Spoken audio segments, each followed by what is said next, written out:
The darkness of space stretched endlessly outside the thick windows of the U.S. Aurora.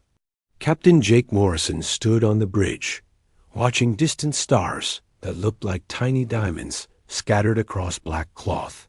His ship had been traveling for 3 months now, moving further away from Earth than any human had ever gone before. The Aurora was huge, almost like a floating city. 200 people lived and worked inside its metal walls. They were scientists, engineers, doctors, and crew members who had volunteered for this long journey into the unknown.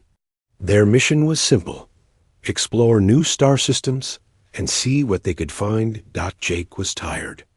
Command was not easy, especially when you were so far from home that radio messages took weeks to reach Earth. He rubbed his eyes and looked at the control panels that glowed softly in the dim light of the bridge. Everything seemed normal and quiet. "Captain," a voice called from across the bridge. It was Lisa Park, the communication officer. She was young, maybe 25, with short black hair and sharp eyes that never missed anything. "I'm getting something strange on the long-range sensors." Jake walked over to her station. Lisa was staring at her screen with a confused look on her face. Numbers and waves danced across the display in patterns that made no sense. "What kind of strange?" Jake asked. "It's definitely artificial," Lisa said, pointing at the screen. "Not natural space noise or radiation from a star. This is a signal, but it's not like anything in our databases. The pattern is too complex to be random, but too different to be human." Jake felt his heart beat faster. In all the years of space exploration, humans had never found proof of alien life. They had discovered planets that could support life, but no actual aliens. Scientists on Earth had always wondered if humans were alone in the universe. "Can you clean it up?" Jake asked. "Make it clearer?" Lisa's fingers moved quickly over her controls. "I'm trying, but it's very weak. Whatever sent this is either very far away or doesn't have much power left." Other crew members on the bridge had heard the conversation and were now gathering around. Lisa's station. Jake could see the excitement and nervousness in their faces. Everyone knew what this could mean. "Got it," Lisa said suddenly. The speakers crackled, and then a sound came out that made everyone go quiet. It was clearly a voice, but speaking in a language no human had ever heard before. The tone was desperate, almost pleading. "Run it through the translation computer," Jake ordered. The ship's computer was very advanced. It could learn new languages by studying patterns and comparing them to known languages. But this would take time. The crew waited in silence as the computer worked. After 10 minutes, text began appearing on the screen. The translation was rough and had many gaps, but the message was clear enough to understand. "Warning, any species ... receiving this message. Stay away ... we are Velani Collective. Our world is ... under attack ... creatures that ... devour everything. They consume ... all life, spreading to other ... Twice TMs do not come here. You will only ... die like us ... A bridge was completely silent. Jake read the message 3 times, making sure he understood it correctly. The first contact with alien life, and it was a cry for help from a dying civilization. "Captain," Dr. Emma Rodriguez's voice came from behind him. She was the ship's expert on alien life, even though she had never actually seen any aliens before. She was a small woman with gray hair and kind eyes, but Jake knew she was one of the smartest people on the ship. "I was in the lab when I heard the commotion," Emma said. "Is this real? Are we really receiving an alien distress call?" Jake nodded. "The computer says it's genuine. The signal patterns are too complex to be faked, and the language structure is completely unlike anything human." Emma moved closer to the screen, reading the translated message. "They're warning us to stay away," she said. But Captain, this is the discovery of the century. We can't just ignore it. They're dying, Jake said quietly. According to this message, something is destroying their entire civilization. They're telling us to stay away for our own safety. But they're also telling us they exist, Emma replied. Captain, we have a chance to make contact with another intelligent species. We have a chance to help them. Jake looked around the bridge. He could see the same thought in everyone's eyes. They were explorers, people who had signed up to discover new things and push the boundaries of human knowledge. But they were also responsible for the lives of 200 people. Lisa, can you get more of the signal? Jake asked. I'm trying, Captain. The signal comes in bursts, like they're only able to transmit for short periods. Maybe their power is limited, or maybe they have to hide from whatever is attacking them. Over the next hour, more fragments of the message came through. The computer was getting better at translating, and the picture became clearer. The Valani were an advanced civilization that had never experienced war. They had lived in peace for thousands of years, studying science and creating art. But now something called the Devourers had found their world. The Devourers, according to the messages, were like a plague that moved from star system to star system. They consumed all living things and then moved on to find more. The Villani had no weapons, no military, no way to fight back. They were being slowly destroyed. Captain, Lisa said, I've been tracking the signal source. It's coming from a star system about 6 weeks away at maximum speed. Jake stared at the star charts on the main screen. 6 weeks to reach them. 6 weeks to possibly save an entire alien civilization, or 6 weeks to fly into a trap that could destroy his ship and crew. What are your orders, Captain? His second-in-command asked. Jake took a deep breath. This was the moment that would define not just his career, but possibly the future of humanity. First contact with alien life, and they were asking for help. Change. Course, Jake said firmly. Set a course for the Villani system, maximum speed. The crew immediately began working to change the ship's direction.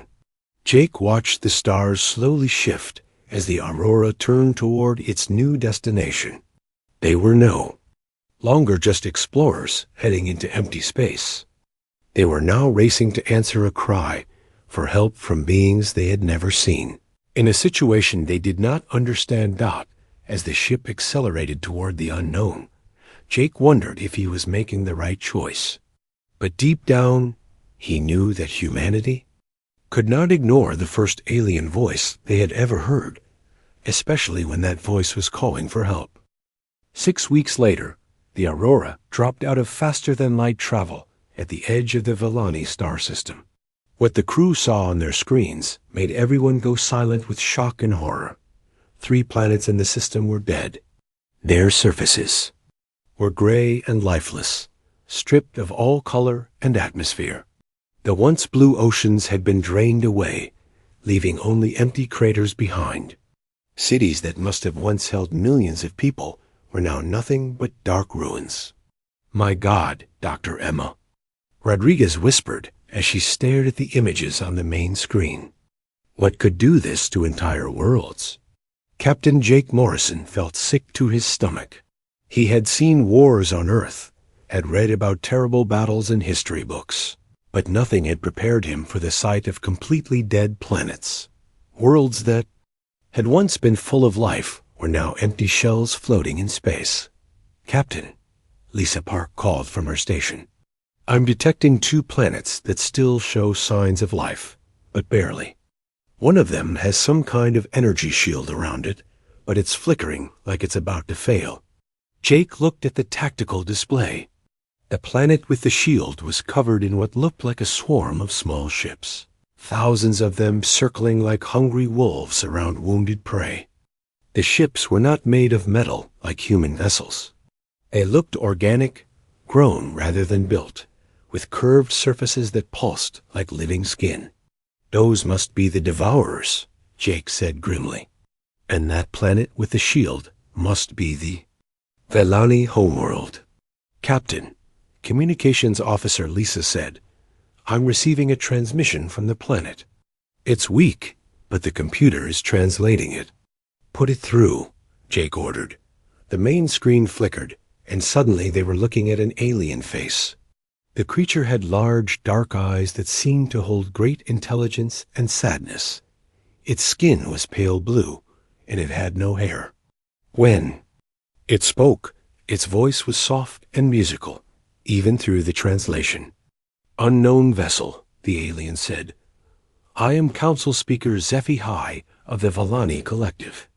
We detected your arrival in our system. If you are here in response to our distress calls, please leave immediately. The Devourers will destroy you as they have destroyed us. We cannot bear to see another species suffer our fate. Jake stepped forward toward the screen. Council Speaker HFY, I am Captain Jake Morrison of the human vessel Aurora. We received your distress call and have come to offer assistance. The alien's large eyes grew even wider. You came to help us? But we warned all species to stay away. Why would you risk your lives for strangers? Because that's what civilized beings do, Jake replied simply. We help each other. HFY was quiet for a long moment. You do not understand, Captain Morrison. The Devourers cannot be stopped. They have consumed 47 star systems that we know of. They eat everything that lives, and then move on to find more. Our people have never known war or violence. We have no weapons, no soldiers, no way to fight them. Dr. Rodriguez moved closer to the screen. Council Speaker, I am Dr. Emma Rodriguez, a scientist. Can you tell us more about these Devourers? How do they operate? They are like a disease, HFY explained, his voice full of despair. They arrive in great swarms and begin consuming all organic matter on a planet.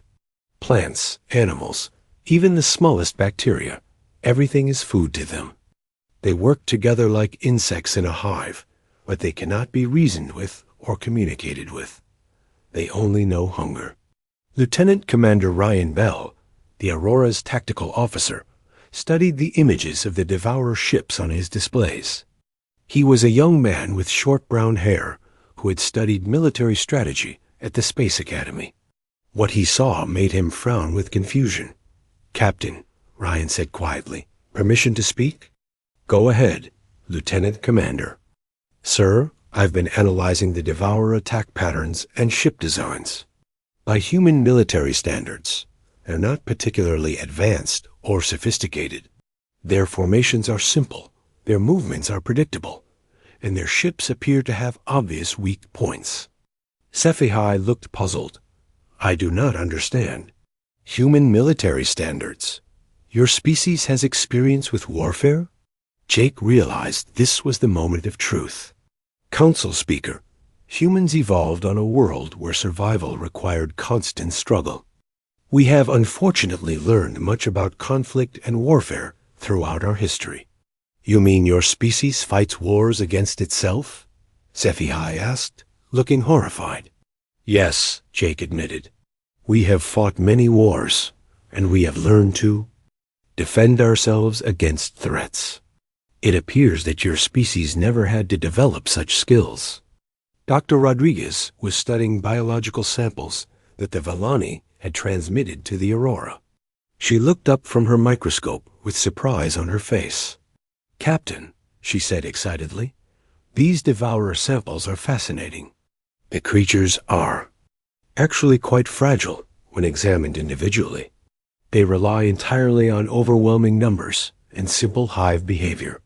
They've never had to evolve sophisticated attack strategies because they've never faced organized resistance. What do you mean? Jake asked.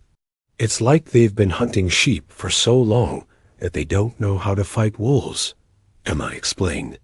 Every species they've encountered has been peaceful like the Velani.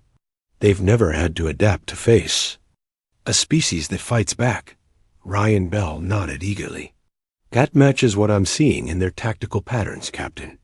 They just swarmed their targets in straight lines. No complex maneuvers, no strategic thinking, no adaptation to enemy responses. It's like they're programmed to attack the same way, every time. HFY listened to this conversation with growing amazement. You speak of warfare as if it were a science. This is completely foreign to our understanding. The Valoni have never fought against anything in our entire history. We solve problems through discussion and cooperation. That's admirable, Jake said, but sometimes cooperation isn't possible with creatures that only want to destroy. Captain, Lisa interrupted, the Devourer swarm is moving closer to the planet's shield. The Valani defensive barrier is weakening. On the screen, they could see the energy shield around the Valani homeworld flickering more rapidly. The organic ships were pressing closer, testing the barrier's strength like predators sensing weakness. How long until the shield fails? Jake asked. HFY looked at something off-screen and back at the humans with despair in his eyes. Perhaps 6 hours, maybe less. When it falls, the Devourers will consume every living thing on our world. Our civilization, which has existed for over 10,000 years, will end today. Jake looked around his bridge at his crew. He could see determination in their faces, the same look he had seen in human soldiers throughout history when they faced impossible odds. Council Speaker HFY, Jake said firmly, we're not going to let that happen. The Aurora may not be a warship, but we're going to find a way to help you fight these creatures. But how can one ship make a difference against so many? HFY asked. Jake smiled grimly. Council Speaker, you're about to learn what happens when Devourers encounter Deathworlders. Captain Jake Morrison gathered his senior officers in the Aurora's main conference room. The ship was still hidden behind one of the system's dead planets, but time was running out. The Valani shield would fail in less than 6 hours. All right, people, Jake said, looking around the table at his crew. We have one ship against thousands of Devourer vessels. Normally, I'd call that suicide. But after studying their patterns, I think we might have an advantage they've never faced before. Dr. Emma Rodriguez spread her analysis across the table's display screen. The Devourer biology is actually quite simple, she explained. They're like space locusts. They swarm, they consume, they move on. But they've never had to evolve past that, because nothing has ever fought back. Lieutenant Commander Ryan Bell nodded. Their ship movements are completely predictable. They fly in straight lines, they don't use cover, they don't coordinate complex attacks. It's like they're still hunting animals that can't fight back. Chief Engineer Pete Collins, a large man with rough hands and a practical mind, leaned forward. Captain, the Aurora wasn't built for combat, but we've got industrial fabrication systems, mining lasers, and construction tools. Give me 2 hours, and I can turn this ship into something that can bite back. Jake felt a spark of hope. What do you have in mind, Pete? The mining lasers can cut through asteroids. They'll slice through those organic ships like a hot knife. Through butter. The fabrication systems can make explosive charges from our raw materials. And the construction arms can be programmed to grab and crush anything that gets too close. Dr. Rodriguez looked worried. Captain, I need to warn you about something. I've been monitoring the communications between the Aurora and the Valani. Council Speaker HFY and his people are terrified of us. What do you mean? Jake asked. They're listening to our tactical discussions, and they can't understand how we can talk about violence so calmly. To them, we sound like monsters.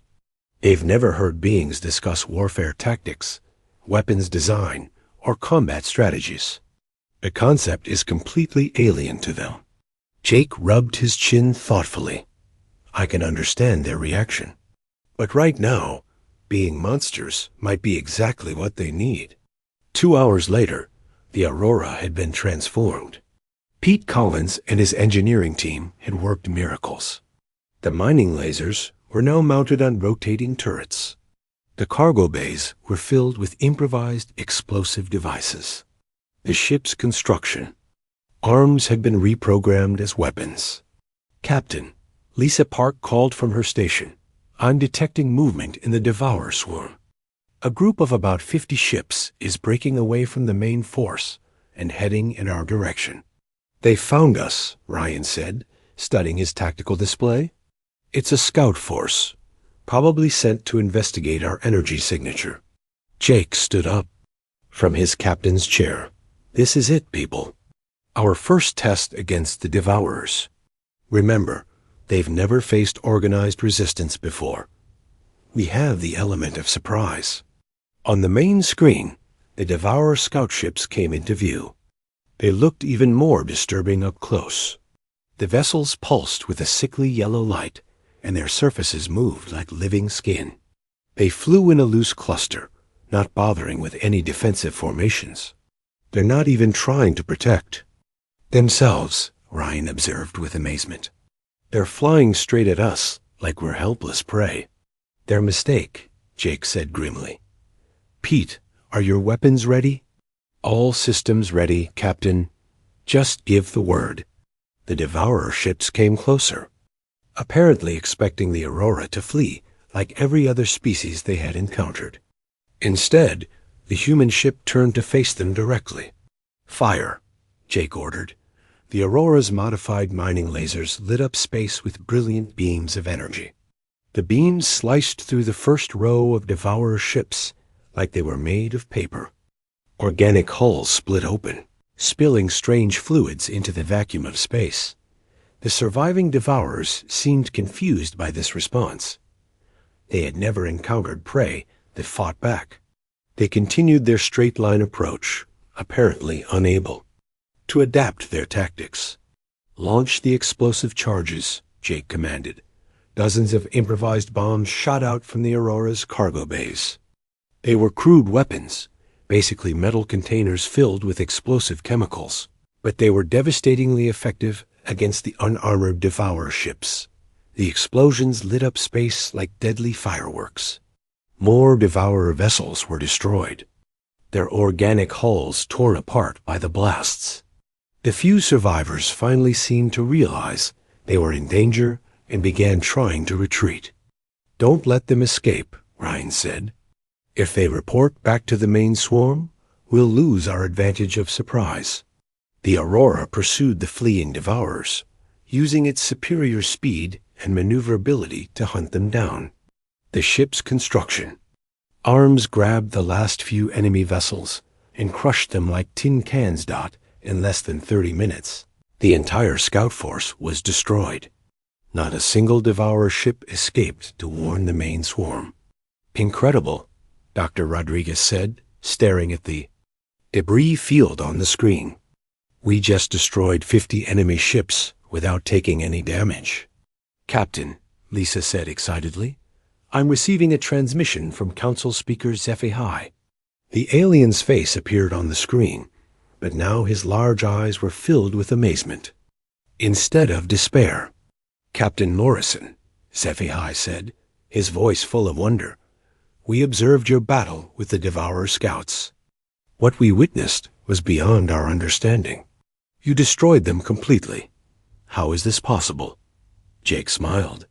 "Council Speaker, you're seeing what happens when Devourers encounter a species that evolved through conflict. On our world, Earth, survival meant learning to fight or die. We've had thousands of years of practice. But the way your crew discussed violence, the ease with which you destroyed living beings, it should horrify us.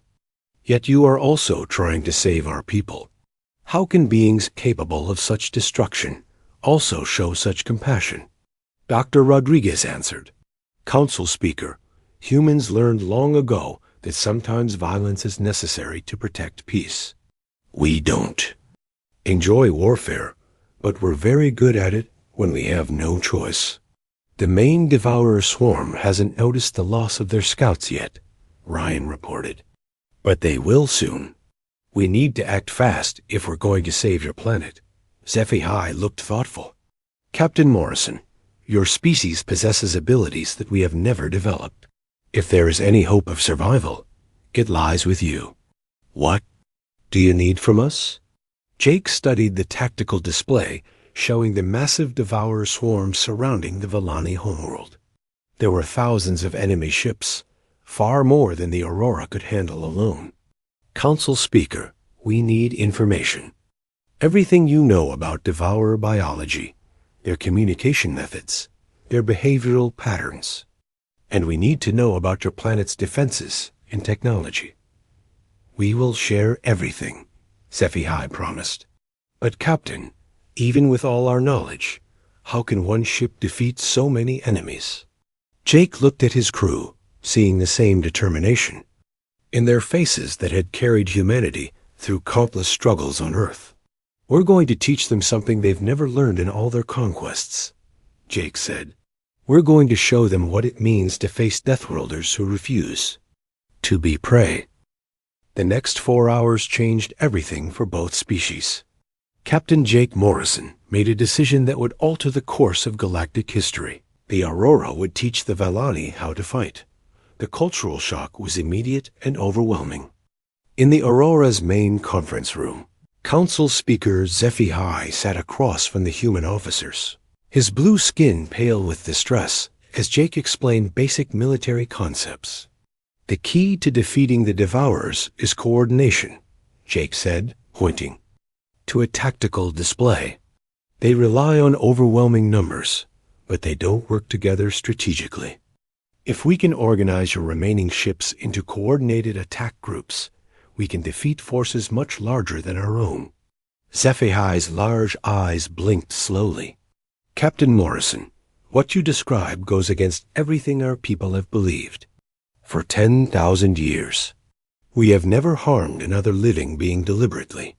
The concept of organized violence is like asking us to stop breathing. Dr. Emma Rodriguez leaned forward gently. Council Speaker, I understand this is difficult, but the Devourers are not like your people or mine. They cannot be reasoned with or convinced to stop. They only understand one thing, being stopped by force. But how can we become like them to defeat them?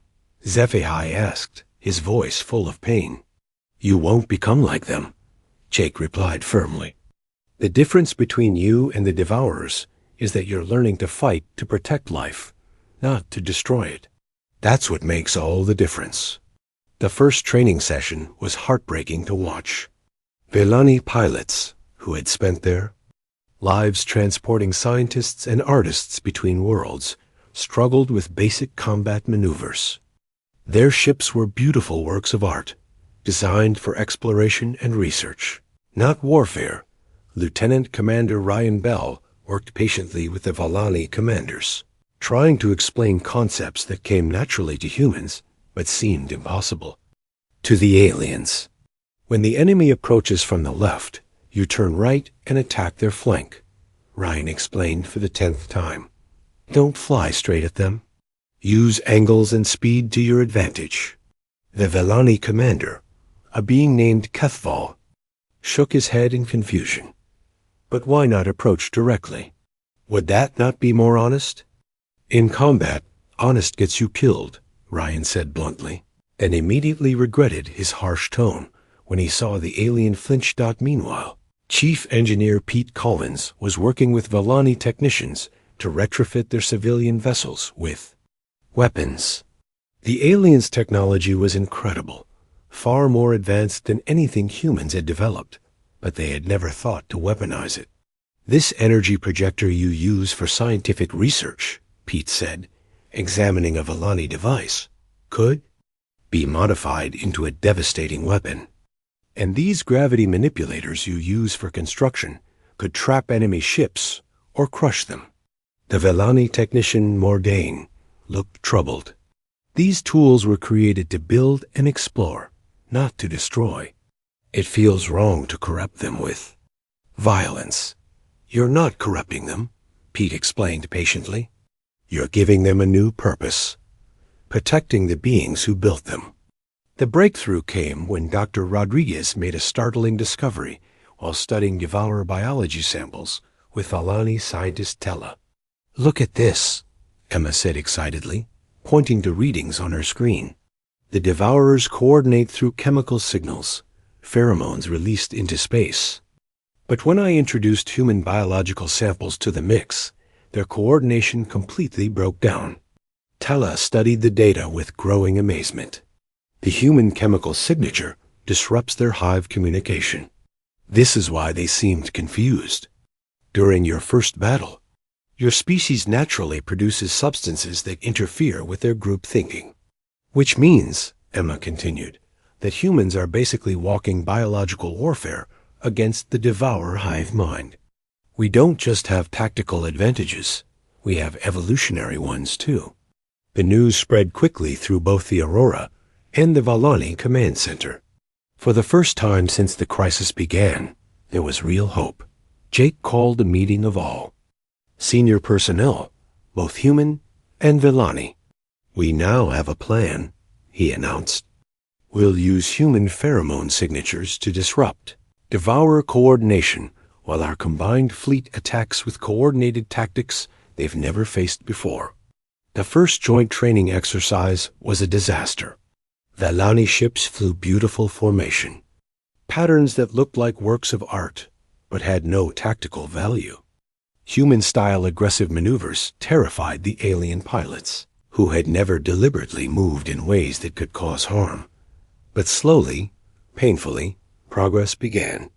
The Valani were intelligent and adaptable. Once they understood that their survival depended on learning these new skills, they began to overcome their natural horror at violence. HFY proved to be a surprisingly quick learner. During a simulation, he successfully led a flanking maneuver that would have impressed any human. "Military Academy. I think I begin to understand," he said afterward, though his voice still carried sadness. "Violence is not about hatred. For you humans, it is a tool used to protect what you love." "Exactly," Jake replied. "The goal isn't to enjoy fighting. The goal is to be so good at it that nobody wants to fight you." The combined fleet's first real test came when a devourer feeding swarm attacked one of the system's outer moons. The swarm was smaller than the main force, but still numbered in the hundreds of ships. Jake watched nervously as the mixed human Valani fleet moved into position. The Aurora led the attack, its modified weapons blazing, while Valani ships followed. In coordinated formations that would have been impossible a few days earlier, the battle was chaotic but successful. Valani energy weapons, guided by human tactical thinking, tore through devourer formations. The aliens' advanced technology, finally used for warfare, proved devastatingly effective. Most importantly, the human pheromone strategy worked perfectly. Devourer ships became confused and uncoordinated when human vessels got close, making them easy targets for the Valani forces. After the victory, HFY contacted Jake privately. "Captain, I must confess something. During the battle, when I saw devourer ships being destroyed, I felt satisfaction. This troubles me greatly." Jake nodded understandingly. "That's normal, Council Speaker. You felt satisfaction because you were protecting your people and your world. That's not the same as enjoying violence for its own sake. How do your people maintain their humanity while being so skilled at warfare?" HFY asked. "We remember why we fight," Jake replied simply. "We fight to protect peace, not to destroy it. The moment we forget that, we become no better than the enemies we're trying to stop." As news of the victory spread, something unexpected happened. The Aurora began receiving transmissions from other star systems, other species that had been hiding in fear of the Devourers for generations. "Captain," Lisa reported, "we're getting messages from dozens of different civilizations. They all tell the same story. Peaceful species driven to the edge of extinction by threats they couldn't understand or fight." Jake realized that humanity had stumbled into a galaxy full of gentle species, all waiting for someone to show them that survival was possible. The final test was coming. The main devourer hive, containing millions of creatures, was preparing for its final assault on the Valani homeworld. But now, for the first time in galactic history, they would face organized resistance. The galaxy was about to learn what happened when Deathworlders decided to become protectors. The final battle began at dawn on the Valani homeworld. Captain Jake Morrison stood on the Aurora's bridge, watching as the largest devourer hive ship he had ever seen emerged from behind the system's star.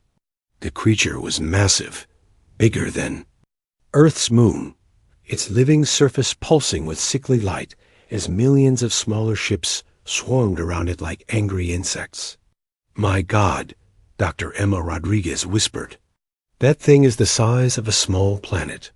"It's not just a ship," Council Speaker SciFi said from the communication screen. "According to our long-range scans, that is the Devourer Queen, the central intelligence that controls their entire species. If we can destroy it, the whole hive mind will collapse." Jake studied the tactical display. The combined human Valani fleet now numbered over 300 ships, but they looked tiny compared to the approaching monster. Around the bridge, his crew worked with calm efficiency, but he could see the tension in their faces.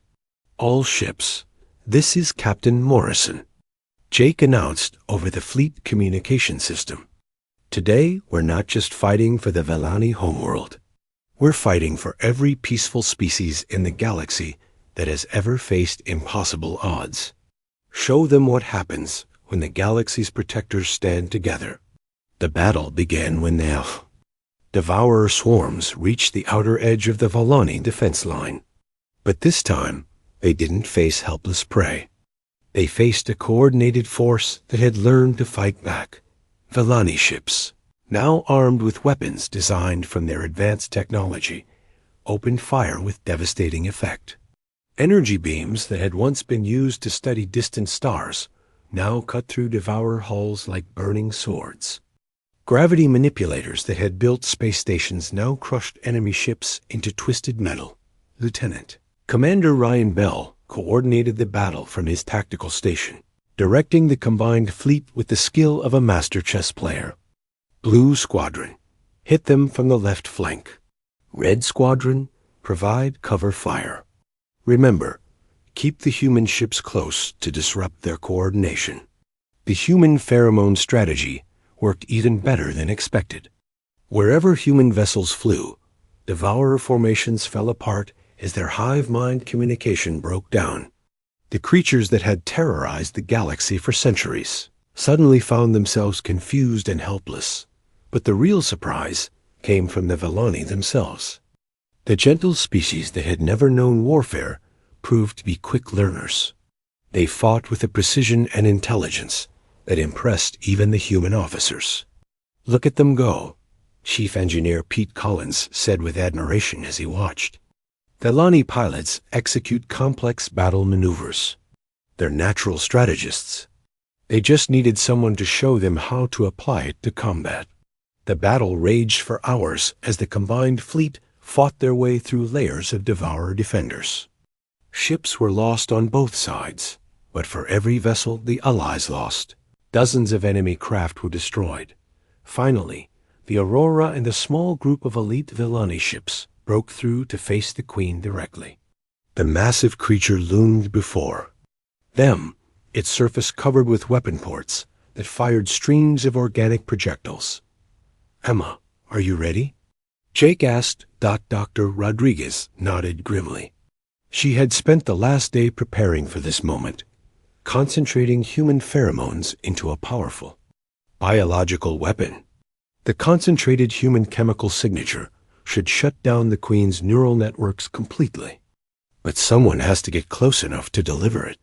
"That someone is me," Jake said, moving toward the shuttle bay. "Captain, let me go," Ryan protested. "You're needed here to command the fleet." "No," Jake replied firmly. "This is my responsibility. If we fail here, I want to be the one who tried everything possible to succeed." Jake piloted a small shuttle directly toward the Queen's surface. dodging massive tentacles and organic weapons that tried to swat him from space. The alien creature's skin writhed and pulsed as it sensed the approaching threat. Behind him, the combined fleet provided cover fire, keeping the smaller Devourer ships away from his approach route. Velani and human ships fought side by side, their different technologies and tactics complementing each other perfectly. Jake's shuttle pierced the Queen's outer membrane and flew into the creature's interior. The walls around him pulsed with alien life, and he could feel the massive intelligence trying to understand what was happening. Now or never, Jake muttered, releasing Dr. Rodriguez's concentrated pheromone weapon into the Queen's bloodstream. Effect was immediate and catastrophic. The Queen's neural networks, designed to coordinate millions of Devourer drones across multiple star systems, began shutting down as human chemicals disrupted every connection. Throughout the battle zone, Devourer ships suddenly went dark. The creatures that had terrorized the galaxy for centuries simply stopped functioning as their central command. Collapsed. Jake barely escaped as the Queen's massive body began to die. He watched through his shuttle's window as the creature that had once controlled an unstoppable plague slowly went silent forever. The victory sent shockwaves across the galaxy. Within hours, the Aurora was receiving transmissions from dozens of species that had been hiding in fear for generations. Captain Morrison, came a transmission from a spider-like creature called the Arachnari. We have monitored your battle against the Devourers. For 300 years, our people have lived in terror of their approach. You have given us hope that survival is possible. Another message came from the crystalline shimmerers. Human vessel Aurora, we offer our knowledge of advanced mathematics in exchange for your tactical wisdom. Together, we can ensure this never happens again. More and more species revealed themselves, each telling similar stories of advanced civilizations, driven to the edge of extinction by threats they couldn't understand or fight. The galaxy, it turned out, was full of gentle peoples waiting for someone to show them that defense was possible. Council Speaker Zephi requested a private meeting with Jake as the Aurora prepared to return to Earth. The alien's appearance had changed during their time together. His large eyes still held kindness, but now they also showed a new strength. Captain Morrison, Zephi said, my people owe you a debt that can never be repaid. But I must ask you something important. What happens now? How do we prevent other threats like the Devourers from arising? Jake thought carefully before answering. Council Speaker, I think the galaxy needs protectors. Not conquerors or rulers, but guardians who can help peaceful species defend themselves when necessary. And you believe humans should fill that role? Not just humans, Jake replied, all of us together.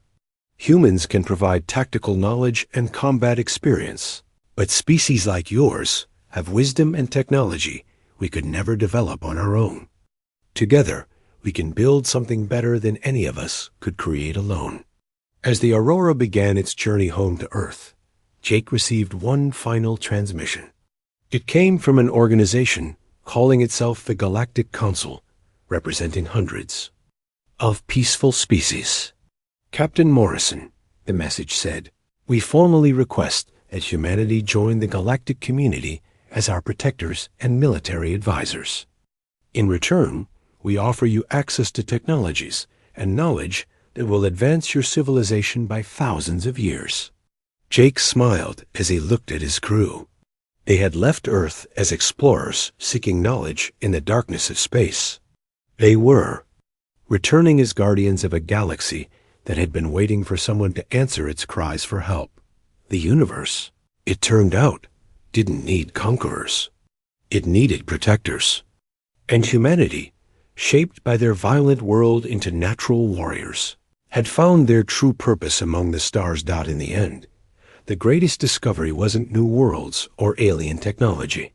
It was learning that sometimes the qualities that made you dangerous were exactly what made you capable of protecting those who couldn't protect themselves.